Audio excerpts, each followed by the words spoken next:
नमस्कार विद्यार्थियों, इतिहास हम पढ़ रहे थे और इतिहास में हमने बौद्ध धर्म के बारे में जान लिया था। हमने ये देखा था कि रिलीजियस मूवमेंट जो है इंडिया में चालू हुए, जो प्राचीन धर्म था, जहाँ पर ब्राह्मणों की सुप्रीमेसी थी, जहाँ वर्ग विभाजन था, जहाँ पर जन्म के आधार पर चीजें निर्धारित हो रही थी, जहाँ पर पशु बलि के कारण कृषि कार्यों में दिक्कत आ रही थी, जहाँ शूद्रों की स्थिति, स्त्रियों की स्थिति खराब थी। इन सब के अगेंस्ट, इन सब के विरोध में कई सारे धार्मिक मूवमेंट चले और उसमें दो मूवमेंट जो बहुत स्पेसिफिक थे उसके बारे में हम पढ़ रहे थे, एक बौद्ध धर्म और एक जैन धर्म। तो बौद्ध धर्म के बारे में हमने सारा कुछ जाना। जिस तरीके से बौद्ध धर्म जो है एक क्षत्रिय के द्वारा चालू किया गया, भगवान गौतम बुद्ध जो एक क्षत्रिय थे, उसी तरीके से जैन धर्म का जो है पालना या स्टार्टिंग जो है वो भी एक क्षत्रिय के द्वारा की गई। भगवान महावीर भी जो है क्षत्रिय धर्म से संबंधित थे या क्षत्रिय संप्रदाय से रिलेटेड थे। तो मैंने जैसा बताया भी था आपको कि ब्राह्मणों की सुप्रीमेसी से सब लोग परेशान हो सकते थे, लेकिन शूद्र और वैश्य ने कभी भी खुलेआम इस तरीके की चर्चा नहीं की, या की होगी तो हमें इसके प्रमाण नहीं मिलते हैं। लेकिन इनके अगेंस्ट जो है एक तरीके से क्षत्रिय जरूर आए। तो हम ये कह सकते हैं, कंपैरिजन कर सकते हैं कि कहीं ना कहीं ये क्षत्रियों की तरफ से इनिशिएटिव भी आप मान सकते हैं। तो आज हम पढ़ेंगे जैन धर्म के बारे में। और जैन धर्म, देखिए बौद्ध धर्म अभी इंडिया में उतना नहीं है जितना जैनिज्म है, जबकि जैनिज्म बौद्ध धर्म से बाद में आया। और बौद्ध धर्म जो है वो थोड़ा ओपन विचारों का था। मैंने जैसा बोला भी था कि उन्होंने महिलाओं को संघ में प्रवेश दिया, विहारों में प्रवेश दिया। और गौतम बुद्ध ने अपने शिष्य को ये बोला भी था कि ये धर्म जो हजारों वर्ष चलता, लेकिन चूंकि हमने महिलाओं को प्रवेश दिया है तो बाद में व्यभिचार और विलासिता बढ़ गई, तो ये 500 साल चलेगा। लेकिन जैन धर्म जो है इसके संरक्षक जो थे वो ज्यादातर व्यापारी थे, वैश्य लोग थे। और जब व्यापारी इन्होंने संरक्षण दिया तो आर्थिक स्थिति इनकी जैन धर्म में हमेशा अच्छी रही। और आज भी आप देखते हैं कि सारी बिजनेस कम्युनिटी जो है वो जैन है, तो इसका संरक्षण भी मिला और इसके फॉलोवर भी काफी डाई हार्ड फॉलोवर है। तो इन्होंने अपनी जो परंपरा संस्कृति है जैन धर्म की उसको बचा के भी रखा। तो आज हम देखते हैं कि जैनिज्म जो है, हालांकि इंडिया में बहुत कम है जैनिज्म, लेकिन वो स्ट्रांग रूप में है। 0.4% जैनी है भारत में, लेकिन उन्होंने बहुत अच्छी तरीके से अपने धर्म को संरक्षित किया है, सुरक्षित किया है, बचाया है। जबकि बुद्धिज्म के लोग हो सकते हैं ज्यादा है, लेकिन फिर भी उस तरीके से वो उस मार्ग को फॉलो नहीं कर पा रहे हैं। तो जैनिज्म के बारे में जानते हैं। सबसे पहले हम जानते हैं कि भगवान महावीर के बारे में, जिन्होंने ये धर्म चलाया। तो भगवान महावीर के बारे में, वो कहाँ पैदा हुए, क्या क्या उन्होंने किया है, कब तपस्या की, कहाँ ज्ञान प्राप्त हुआ। तो ये कुछ चीज़ें मैं आपके लिए लिख कर लेकर आया हूँ जो फैक्चुअल इन्फॉर्मेशन है। और इसमें क्या है, जिस तरीके से आपको पता है कि गौतम बुद्ध जो हुए थे, तो गौतम बुद्ध का नाम गौतम बुद्ध नहीं था, गौतम बुद्ध के बचपन का नाम सिद्धार्थ था। उसी तरीके से यहाँ पर ये महावीर स्वामी जो है, इनके बचपन का नाम क्या था? इनके बचपन का नाम था वर्धमान, है ना, वर्धमान इनके बचपन का नाम था। और इनके एक्चुअली पिता का नाम सिद्धार्थ था। तो ये ध्यान रखिएगा, ये गौतम बुद्ध के जो बचपन का नाम है सिद्धार्थ, वो इनके पिता का नाम है सिद्धार्थ, लेकिन इनके बचपन का नाम जो है वो क्या है? वर्धमान। तो आप वर्धमान नाम से भी कई सारे एंटरप्राइजेस, बिजनेस कम्युनिटी में, कमर्शियल ऑर्गेनाइजेशन के नाम सुनते, तो वर्धमान है। और महावीर स्वामी जो है इनका बाद में नाम हुआ। अब इनके जन्म में थोड़ा मुश्किल है कि ये 540 ईसा पूर्व हुए या 468 चले, या फिर कुछ किताबों में 599 लिखा है। तो आप ध्यान रखिएगा, ये एक्सेप्टेबल डेट है ज्यादा, है ना, ये ज्यादा एक्सेप्टेबल डेट है जो कई सारी किताबों में आपको मिल जाएगी। यानी 72 ईयर्स में इनकी डेथ हो गई थी। 540 ईसा पूर्व में ये आए और 468 बीसी में चले गए। तो मैं ये कहूंगा कि गौतम बुद्ध जो है इनसे सीनियर थे। गौतम बुद्ध ने बुद्ध धर्म की स्थापना पहले कर दी, ठीक है। दूसरा, इनका बर्थ कहां पर हुआ? तो कुंडग्राम बिहार में हुआ है, वैशाली ऑफ वज्जी संघ। ये कुंडग्राम जो कहां पर था? ये वज्जी संघ जो था, मैंने बताया था भारत में कि एक गणतंत्र था जहां पर कई सारे राजा महाराजाओं के ग्रुप जो है शासन करते थे। राजा चुना जाता था, हेरिडेटरी नहीं होता था। तो उस वज्जी संघ, इस महाजनपद के एक गांव या ग्राम या एक कस्बे में, वैशाली में हुआ। और इनके फादर सिद्धार्थ, मदर का नाम त्रिशला था। ये मैंने आपको बता दिया था उस दिन ही कि ये जो मदर थी इनकी, ये जो है बिंबिसार ने शादी की थी चेटक की बहन से। तो ये जो है ये बिंबिसार के ससुर लिच्छवी की बहन थी, यानी चेटक की पुत्री से बिंबिसार ने शादी की थी। मैंने आपको बताया था हर्यक वंश में बिंबिसार, अजातशत्रु। तो बिंबिसार ने अपने रिलेशंस बढ़ा के मगध का उत्कर्ष किया। तो बिंबिसार ने जहां रिलेशन स्थापित किए वहीं भगवान महावीर का आप कह सकते हैं मामा जी जो थे उनके वहीं पर थे। यानी बिंबिसार के ससुर की जो ससुर चेटक की बहन जो थी वो त्रिशला थी, वो ही भगवान महावीर की मदर थी। इनकी वाइफ का नाम यशोदा है और बुद्ध में आप कंफ्यूज नहीं हो जाएगा, बुद्ध जो है भगवान बुद्ध, उनकी वाइफ का नाम यशोधरा है। डॉटर का नाम इनका प्रियदर्शन है और अनुजा भी इसको बोला जाता है, अनुजा या प्रियदर्शन, ध्यान रखिएगा। वो भगवान गौतम बुद्ध जो है उनके लड़का था, लड़के का नाम था राहुल, इनकी बेटी थी और बेटी का नाम है प्रियदर्शना या अनुजा। और ये जो है इनके हस्बैंड जो है जिनसे ये विवाहित हुई थी वो पहले शिष्य थे भगवान महावीर के, पहले डिसाइपल उनके बने। तो उनका नाम है जमाली, यहाँ पर लिखा होगा ये रहा Jamali, who is the first follower of भगवान महावीर। तो इसका भी ध्यान रखिएगा आप कि भगवान महावीर के जो दामाद थे वही उनके पहले डिस्पल बने, पुरुषों में अगर बोला जाए या पूरे टोटल में बोला जाए तो। लेकिन महिलाओं में उनकी पहली शिष्य कौन बनी थी? चंदा। इनके बड़े ब्रदर का नाम था नंदीवर्धन, ध्यान रखिएगा, इनके बड़े ब्रदर का नाम क्या था? नंदीवर्धन। तो ये एक बेसिक डिटेल है भगवान महावीर के बारे में कि वो कब उनका बर्थ हुआ, कब जो है उन्होंने जो किसको शिष्य बनाया सबसे पहले, उनके फादर का नाम, मदर का नाम, ये सारी डिटेल आपके सामने है। अब भगवान महावीर जो है एक्चुअली देखिए आपकी राजकुल में ही जन्मे थे और उनका जो मदर का परिवार था वो भी राजकुल वाला ही था। लेकिन इन्होंने भी गौतम बुद्ध की तरह 30 साल की उम्र में अपने बड़े भाई नंदीवर्धन से अनुमति लेकर गृह त्याग कर दिया। और जब ये गृह त्याग किया इन्होंने तो ये भी गौतम बुद्ध की ही तरह इधर उधर भटकते रहे, तपस्या की इन्होंने और फिर अंत में इनको ज्ञान प्राप्त हुआ। बिहार में एक जगह है जंबिक ग्राम, तो जंबिक ग्राम में रजुपालिका नदी के किनारे साल वृक्ष के नीचे इनको ज्ञान प्राप्त हुआ। यही साल वृक्ष का जिक्र गौतम बुद्ध के चैप्टर में भी आता है क्योंकि साल वृक्ष के नीचे ही गौतम बुद्ध की मृत्यु हुई थी। लेकिन यहाँ पर साल वृक्ष के नीचे रजुपालिका नदी के किनारे जंबिक ग्राम बिहार में इनको ज्ञान की प्राप्ति होती है, फिर अपना ये उपदेश वगैरह देते हैं और इसी तरीके से जैनिज्म आगे बढ़ता है। देखिए कुछ डिटेल और मैं लिख कर लेकर आया हूं आपके लिए। इन्होंने अपने बड़े भाई के कहने पर नहीं, उनसे पूछकर 30 साल की उम्र में, आपको पता होगा गौतम बुद्ध ने 29 ईयर की एज में घर छोड़ा था। 12 साल की तपस्या, गौतम बुद्ध की तपस्या तो 6 साल की थी, इनको 12 साल की तपस्या के बाद में नॉलेज मिला, एनलाइटन हुआ, ज्ञान प्राप्ति हुई इनकी। और साल वृक्ष के नीचे जंबिक ग्राम में रजुपालिका नदी के किनारे, तो ये मैंने आपको बता दिया है। मृत्यु तो पावापुरी में हुई है और ये जो है कहां पर है? मल्ल गणतंत्र। एक और मैंने गणतंत्र बताया था, एक और रिपब्लिक बताया था। 16 जनपद में 2 रिपब्लिक थे, एक तो वज्जी और एक मल्ल। तो मल्ल गणतंत्र के जो रिपब्लिक था उसी में इनकी मृत्यु हुई पावापुरी में, और इसी गणतंत्र में गौतम बुद्ध की भी मृत्यु हुई थी 468 BCE। और अब आप देखिए यहां पर इनकी मृत्यु हुई, इन्होंने नॉलेज प्राप्त किया, घर छोड़ा, ये सारी चीजें ठीक है। लेकिन जैन धर्म में जितने भी स्क्रिप्चर हैं उनमें बोला जाता है कि ये 24वें तीर्थंकर हैं। कौन से नंबर के? भगवान महावीर 24वें नंबर के तीर्थंकर हैं। जैसे हिंदुइज्म में अवतार हैं अलग अलग, वैसे ही जैन धर्म में कई बड़े साधु सन्यासी हुए, उनको तीर्थंकर की संज्ञा दी गई है। तो ये 24वें तीर्थंकर हैं। हालांकि बीच वाले तीर्थंकर के बारे में इतनी डिटेल नहीं मिलती है, लेकिन वहां पर पहले तीर्थंकर और इनके पहले जो पार्श्वनाथ थे उनके बारे में डिटेल मिलती है। तो मैंने यहाँ कुछ कुछ लिखे हैं क्योंकि ये क्वेश्चन आपका एग्जामिनेशन में आता रहता है कि जैन धर्म में पहले तीर्थंकर कौन से हैं, या भगवान महावीर जो हैं किस नंबर के तीर्थंकर हैं। तो ये 24वें नंबर के तीर्थंकर थे, ध्यान रखिएगा। पहले तीर्थंकर थे ऋषभ देव। और ये जो मैंने लिखा है ना आगे, ये इनका एक स्पेसिफिक साइन रहता है। आपने देखा होगा कि जितने भी जैन मुनि हैं, जितने भी जैन साधु संत तीर्थंकर हुए हैं, वो सारे एक जैसे ही दिखते हैं।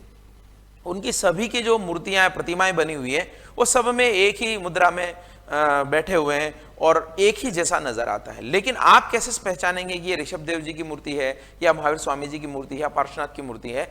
तो आप हमेशा देखिएगा वो जो इस तरीके से बैठे रहते हैं, तो उनके पैरों के, दोनों पैरों के नीचे यहाँ पर आलती पालती बना के अगर बैठेंगे वो, तो दोनों पैरों के नीचे एक चक्र बना रहेगा और उस चक्र में एक स्पेसिफिक सिंबल रहेगा। वो सिंबल से ही आप पहचान सकते हैं कि ये कौन से साधु हैं, ये सन्यासी कौन से, तीर्थंकर कौन से हैं। तो अगर वहां पर बुल यानी सांड का चिन्ह है, वहां पर सांड बना हुआ है, तो आप समझ जाएंगे कि वो जो है ऋषभ देव है। अगर शंख बना हुआ है तो नेमिनाथ जी की है, सांप का चिन्ह बना हुआ है तो पार्श्वनाथ जी हैं, और अगर शेर का चिन्ह बना हुआ है तो वो भगवान महावीर है। तो ये भी आप याद रखिएगा। इवन ये याद रखिएगा कि ये 24वें थे, ये पहले थे। हालांकि ऋषभ देव का जिक्र आगे भी आएगा तो मैं बताऊंगा आपको। और जो पार्श्वनाथ के बारे में तो काफी सारी डिटेल है कि 100 साल की उम्र में सम्मेद शिखर, जैनियों में बहुत ही पवित्र स्थल है सम्मेद शिखर, तो सम्मेद हिल में इनका निधन हुआ, वहां पर खूब तपस्या की इन्होंने। तो पार्श्वनाथ जी 23वें तीर्थंकर, 24वें तीर्थंकर भगवान महावीर, और फर्स्ट तीर्थंकर जो है ऋषभ देव है। बीच के तीर्थंकर आपको याद नहीं रखने हैं, कुछ भी नहीं उनके बारे में पढ़ना है। इवन ये नेमिनाथ जी का भी जिक्र कभी आ जाए तो बड़ा मुश्किल है। ये 3 बहुत इंपॉर्टेंट है, इनके बारे में आप ध्यान रखिएगा। तो ये हुआ कुछ जैनिज्म के बारे में। अब इनके कुछ प्रिंसिपल्स वगैरह देख लेते हैं कि जैनिज्म ने एक्चुअली क्या शिक्षाएं दी। तो जैनिज्म का सबसे मोस्ट इंपॉर्टेंट शिक्षा है वो है अहिंसा। और अहिंसा के अलावा इन्होंने जो और बातें कही, उन्होंने ये कहा कि महिलाएं ये जो वेद पढ़ना मना करते हैं, जातिवाद करते हैं, इस तरीके का उनके धर्म में कुछ भी रेस्ट्रिक्शन नहीं था। इन्होंने जो है शुरुआती दौर में जब जैन धर्म बटा नहीं था तो मूर्ति पूजा का भी विरोध किया, लेकिन बाद में जो है इसमें भी अभी कई सारे अलग अलग पंथ हो गए हैं, लेकिन शुरुआती दौर में मूर्ति पूजा का विरोध था। साथ ही साथ इस धर्म की जो स्पेशलिटी थी वो ये थी कि यहाँ पर उच्च वर्ग निम्न वर्ग वगैरह ऐसा कुछ नहीं था कि ये लोग इनके धर्म में शामिल नहीं हो सकते हैं, वो भी कोई रेस्ट्रिक्शन नहीं था। और जैन धर्म जो है स्पेसिफिकली वैश्यों में, वैश्य यानी बिजनेस कम्युनिटी में फैलने का एकमात्र कारण ये था कि अहिंसा को प्रमोट करते थे। और आप सोचिए कि व्यापार व्यवसाय की तरक्की उन्नति कहाँ हो सकती है? उनके अंतर्गत जो राजा युद्ध करते रहते हैं, हिंसा करते रहते हैं, व्यापार नहीं हो पाता, या उनके अंतर्गत जो अहिंसावादी हैं। तो अहिंसावादी की जो नीति है वो इनके लिए बहुत इंपॉर्टेंट थी। और अहिंसा के कारण ही भारत जो देश है एक्चुअली अहिंसा के लिए जाना जाता है, और अहिंसा परमो धर्म एक सेंटेंस भी बोला जाता है। तो जैनिज्म का बहुत बड़ा रोल है भारत में अहिंसा को प्रमोट करने में। इनकी फिलॉसफी में इन्होंने त्रिरत्न भी दिए थे कि सम्यक दर्शन, सम्यक कर्म। और ये जो त्रिरत्न थे ये बहुत इंपॉर्टेंट रोल प्ले करते हैं, क्योंकि ये बताते हैं कि किस तरीके से जैनिज्म के जो प्रिंसिपल है आप उनको फॉलो करिए, उस तरीके से फिर आप आचरण करिए, और उस तरीके से अपनी आजीविका को कमाइए, या उस तरीके से आप कर्म करिए। ये भी बहुत इंपॉर्टेंट यहाँ पर है। तो देखिए क्या डिटेल और यहाँ पर लिखी गई है।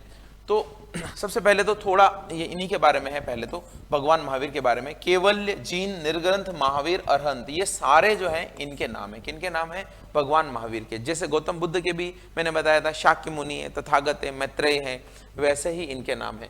पहला उपदेश इन्होंने वितलांचल में दिया, राजगृह में दिया, पाली भाषा में। और वैसे तो इन्होंने सारे उपदेश प्राकृत में दिए, लेकिन पाली भाषा में इन्होंने पहला उपदेश दिया, बाकी प्राकृत भाषा में इन्होंने उपदेश दिए हैं। और ये सारे जितने राजा दिख रहे हैं ये सारे जैन धर्म के समर्थक थे। चंद्रगुप्त मौर्य सबसे स्पेशल, फिर लिच्छवी नरेश चेटक, कलिंग नरेश खारवेल आदि जो है जैन धर्म के समर्थक थे। कलिंग नरेश खारवेल के बारे में मैंने आपको जिक्र किया था पहले भी कि हाथी गुम्फा अभिलेख, हाथी गुम्फा अभिलेख जो है, हाथी गुम्फा इंस्क्रिप्शन जो है, अभिलेख को क्या बोलेंगे? इंस्क्रिप्शन। और अगर चट्टानों पर लिखा था एडिक्ट्स बोलते हैं उसको। तो हाथी गुम्फा अभिलेख से ही हमें यह पता लगता है कि जो नंदवंद का शासक था महापद्मनंद, वो जिन की मूर्ति या भगवान महावीर की मूर्ति जो है कलिंग से उठाकर पाटलिपुत्र ले आता है। और साथ ही साथ हमें इसी से कलिंग वॉर के बारे में भी, अशोका ने जो लड़ा था उसके बारे में भी पता लगता है। तो खारवेल बहुत बाद का शासक है, इनके समकालीन नहीं है, बाद का शासक है, और बाद में ये घटनाओं का जिक्र यहाँ पर किया गया है। तो ये जैन धर्म के समर्थक राजा थे। और जैन धर्म के बारे में जो मैंने आपको शिक्षाएं बताई, त्रिरत्न, सम्यक दर्शन, सम्यक ज्ञान और सम्यक आचरण, तो मैंने आपको बताया ये यहाँ पर कॉमा नहीं है।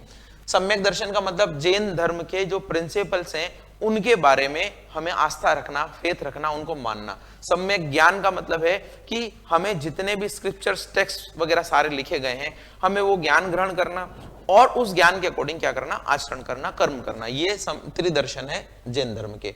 वर्ण व्यवस्था को ये माना, लेकिन जन्म से न हो। तो मैंने बताया आपको कि कास्टिज्म में इस तरीके से नहीं मानते थे, जिस तरीके से गांधी जी मानते थे वैसे ही ये मानते थे कि वर्ण व्यवस्था हो, अलग अलग व्यवसाय के अकॉर्डिंग अलग अलग लोग रहें, लेकिन वो जन्म के आधारित नहीं हो, इतनी ही नहीं हो कि कोई व्यक्ति किसी में कुल में पैदा हो जाए तो उसी कुल का होके रह जाए। तो ये है वैदिक कर्म कांडो, वेद और ईश्वर को नहीं मानते थे। ये मैंने पहले भी बताया आपको कि बुद्धिज्म और जैनिज्म जो है दोनों इस तरीके के धर्म है जो ईश्वर और वैदिक कर्म कांड और वेद को नहीं मानते, क्योंकि वेद को मानने का मतलब है ईश्वर को मानना, क्योंकि वेद अपौरुषेय है।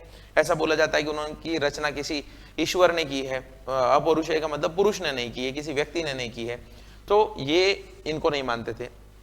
अब एक बहुत इंपॉर्टेंट चीज यहां पर देखिएगा, ये जो है डिवाइड हुआ था जैन धर्म में जो सबसे पहले, जैसे बुद्धिज्म में भी डिवाइड हुआ हीनयान और महायान में, उसी तरीके से जैन धर्म में भी दो ग्रुप अलग अलग बन जाते हैं, श्वेतांबर और दिगंबर। तो श्वेतांबर और दिगंबर की जो कहानी है ये बहुत इंपॉर्टेंट है। ये है चंद्रगुप्त मौर्य के समय की कहानी। जैसा कि मैंने आपको बताया कि चंद्रगुप्त मौर्य जो है जैनिज्म के फॉलोवर थे, और चंद्रगुप्त मौर्य जब मगध में शासन कर रहे थे तो उस समय मगध में बहुत बड़ा अकाल पड़ता है। 12 साल का कहा जाता है कि 12 साल का एक बहुत बड़ा अकाल पड़ा। उस अकाल में वहां पर जीना मुश्किल हो गया था, तो कई सारे साधु संत और जैनिज्म के फॉलोवर जो थे वो साउथ में चले जाते हैं, कर्नाटका स्पेसिफिकली। तो जैनिज्म को साउथ में फैलाने के लिए सबसे बड़ी घटना अगर कोई मानी जाती है तो ये वाली घटना मानी जाती है, जिसमें ये जैनिज्म के फॉलोवर जो है एक स्पेसिफिक जगह श्रवण बेलगोला यानी कर्नाटक चले गए। ये यहाँ पर जैनिज्म को फैलाने के लिए, या हम कहे फैलाने के लिए नहीं गए, वो गए साउथ में, लेकिन ये जैनिज्म को फैलने के लिए सबसे इंपॉर्टेंट घटना है। तो ये दो साधु के नाम स्पेसिफिक है, एक तो है भद्रबाहु, एक है स्थूल भद्र। स्थूल का मतलब होता है स्थिर, तो आप इससे याद रख सकते हैं कि स्थूल भद्र जो स्थिर थे वो स्थिर ही रहे, यानी मगध में ही रहे, और भद्रबाहु जो है वो चले गए श्रवण बेलगोला।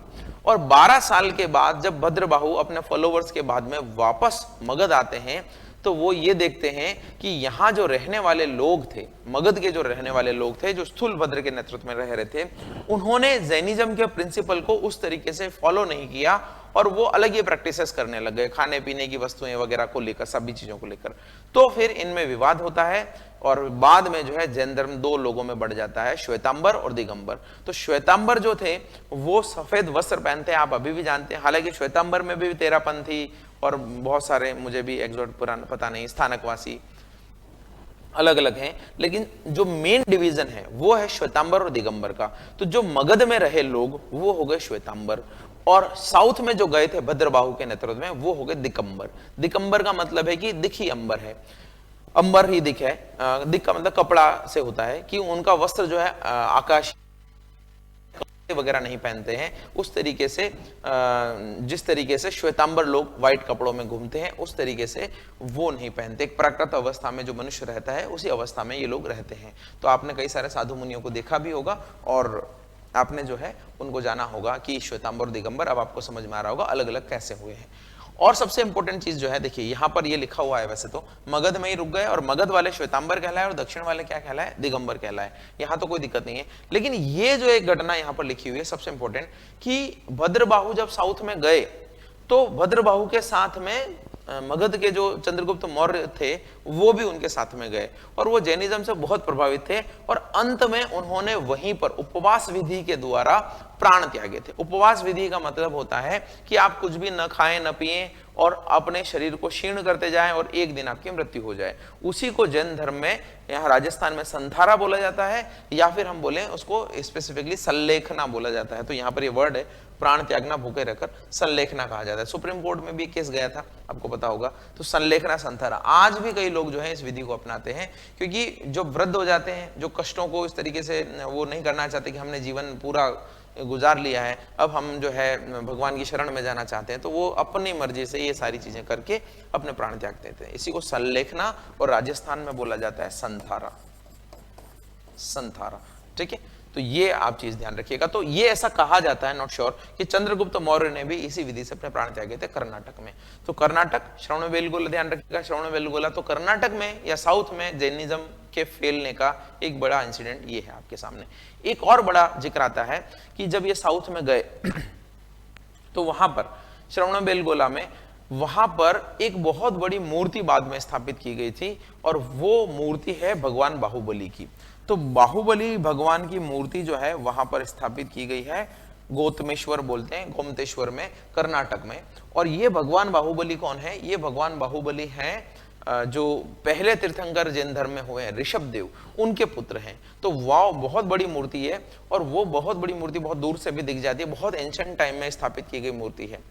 उसका 12 साल में हर साल 12 साल में हर बार जो है महामस्तकाभिषेक होता है, बहुत बड़ा प्रोग्राम का आयोजन किया जाता है। तो ये भी जीके का क्वेश्चन करंट में बना हुआ है आपका, तो ध्यान रखिएगा आप। यहां पर देखिए, ये मैंने लिखा भी है, उसको लिख के लेके आया हूं। 1983 में गंग शासक जो थे, वहां के गंग शासक थे रचमल, इनके एक मंत्री थे चामुंडराय। तो इन्होंने जो है ये गोमतेश्वर श्रवणबेलगोला में एक मूर्ति बनाई थी। गोमतेश्वर श्रवणबेलगोला में किसकी? बाहुबली की। बाहुबली कौन है? Gomateshwara son of Rishabhdev. तो ध्यान रखिएगा, ये जो है बाहुबली ऋषभदेव के सन थे। इनकी 18 मीटर ऊंची मूर्ति का निर्माण किया गया था। फिट नहीं है, ध्यान रखिएगा, गज नहीं है, मीटर है। 18 मीटर ऊंची मूर्ति का निर्माण यहाँ पर कराया और 12 साल में यहाँ पर क्या होता है? महामस्तकाभिषेक होता है। तो ये एक करंट अफेयर्स का भी क्वेश्चन बनता है, आप ध्यान रखिएगा। भगवान बाहुबली की मूर्ति कर्नाटक श्रवणबेलगोला में चामुंडराय ने स्थापित कराई थी, जो कि रचमल के मंत्री थे। और मैं आपके लिए पिक्चर भी लेकर आया हूं, देखिए इस तरीके से। आपको ये मूर्ति इतना बड़ी अभी हो सकता है नहीं दिख रही हो, लेकिन मैं आपको इस मूर्ति का जो बड़ा रूप है वो कैसे दिखाऊं। ये यहाँ पर छोटे छोटे लोग दिख रहे हैं, देखिए आपको, ये जो है इनको महामस्तकाभिषेक करना है, तो ये साइड से स्ट्रक्चर खड़ा किया जाता है और फिर ऊपर होके जो है इनका अभिषेक किया जाता है। तो आप ये देख रहे होंगे, इतनी बड़ी ये जो है ये मूर्ति है भगवान बाहुबली की। ठीक है, चलिए। और ये जो आप देख रहे हैं ना, ये जो है, ऐसा बोला जाता है कि इन्होंने जब तपस्या की तो ये जो है इनके आसपास पेड़ वगैरह थे, लताएं थी, बेल थी, वो इनके ऊपर चढ़ने लग गई और इन्होंने घोर तपस्या की काफी सालों तक। तो ये आप ध्यान रखिएगा। नेक्स्ट की बात करते हैं। नेक्स्ट जो है जैनिज्म में सबसे इंपॉर्टेंट, जिसे बौद्ध धर्म में 4 संगतियां हुई है, वैसे ही जैनिज्म में भी जैन काउंसिल्स हुई हैं और वो जैन काउंसिल्स 2 हैं। ध्यान रखिएगा, इस पे क्वेश्चंस आता रहता है, हालांकि बुद्धिज्म पे ज्यादा आता है, जैनिज्म पे कम आता है, फिर भी ये बहुत इंपॉर्टेंट है। तो 2 हुई है, एक हुई है 322 to 298 BC, जहां पर जैन धर्म का डिवीजन हुआ था, श्वेतांबर और दिगंबर में बटा था। तो ये पाटलिपुत्र में हुआ था और स्थूलभद्र के नेतृत्व में हुआ था। मैंने बताया था 2 साधु थे मेन, भद्रबाहु जो साउथ चले गए थे और एक स्थूलभद्र जो वहीं रुके थे। तो श्वेतांबर और दिगंबर, ये 2 में डिवीजन हो गया था जैन धर्म का, श्वेतांबर और दिगंबर। ठीक है, और एक और जो है ये BC है, ध्यान रखिएगा, ये बिफोर क्राइस्ट, ईसा पूर्व है, और ये जो है ईसा के बाद में है। तो ईसा 512 ईस्वी में वल्लभी कहां पर है? गुजरात में। देवर्षि समाश्रमण के नेतृत्व में ये एक और काउंसिल हुई थी। तो यहां पर जितनी भी जैन धर्म की टीचिंग्स थी, जितनी भी जैन धर्म की शिक्षाएं थी जो चली आ रही थी, उनको स्क्रिप्ट करने का काम किया गया, उनको लेखन करने का काम किया गया। तो जैन धर्म की शिक्षाओं को किताबी रूप दिया गया, जैन धर्म की शिक्षाओं को लिखने का काम किया गया, ये निर्णय लिया गया यहाँ पर। और इन जैन धर्म के जो जितने भी ग्रंथ हैं उनको बोला जाता है आगम। क्या बोला जाता है? आगम। यहाँ पर लिखा, ऐसे ये लिखा भी है, देखिए, आगम। ठीक है, तो ये मैंने बताया आपको जैनिज्म के बारे में। तो जैनिज्म हमारा इतना ही पार्ट था, इसमें बहुत ज्यादा चीजें नहीं है। मोस्ट इंपोर्टेंट तो बुद्धिज्म से सवाल आते हैं, फिर भी मैंने आपको जैनिज्म के बारे में एक एक चीज बता दी है। ऐसा कोई बात नहीं है जो मैंने छोड़ दी है। आप इन दोनों धर्मों का बहुत अच्छे से स्टडी करिएगा, क्योंकि इनसे मोस्ट प्रोबेबल क्वेश्चन है। आजकल राजाओं महाराजाओं से रिलेटेड क्वेश्चन जो है थोड़ा पूछना हो कम कर देते हैं, जब तक कोई स्पेसिफिक इंसिडेंट बड़ा ना हो। तो मैंने दोनों धर्मों के बारे में बता दिया आपको।